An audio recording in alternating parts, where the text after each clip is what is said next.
Alrighty, Max. Do you want to just jump right into your combat corner here? I was on Twitter today and I saw something that I ended up not wanting to see, but I saw it's the zombie, right? He pulled off the twister Yeah. in one of his previous matches. That actually made my back hurt watching that. But why don't you give us a preview of what's coming up this weekend?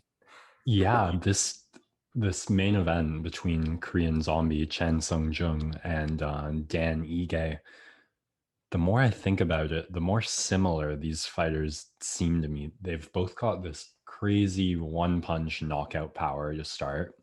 We saw that on display when Ige unfortunately massacred our fellow Canadian and boy Gavin Tucker. And we've seen that from Zombie several times in his last couple fights against not Bektik, excuse me, against Frankie Edgar and against Hinato Moicano. Both had their most recent loss basically at the hands of being completely technically outboxed. Zombie struggling with Ortega and Ige struggling with Cater.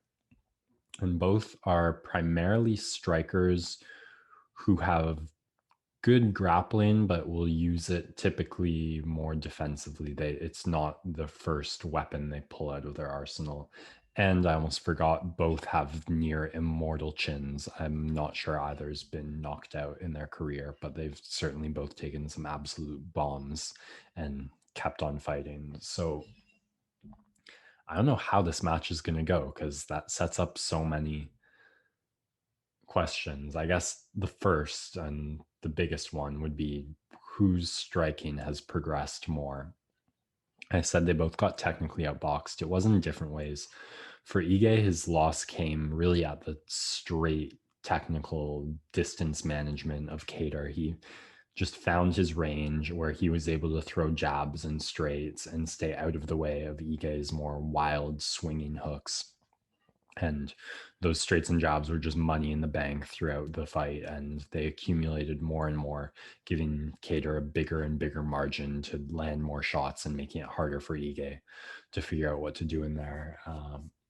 Chan Sung Jung, the Korean Zombie, also losing in a sort of building momentum way to Brian Ortega, who just was insanely crisp with his movement, his combos, in and out, able to read everything Zombie threw at him. It felt like Zombie was really coming, like letting those last couple wins go to his head of, I just need to touch this guy and he's out, and trying to find that one perfect wind up and land blam shot.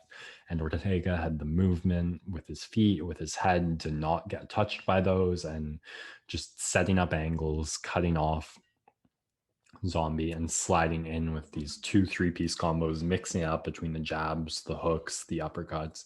It was a phenomenal performance by Ortega that has me really curious about his title shot.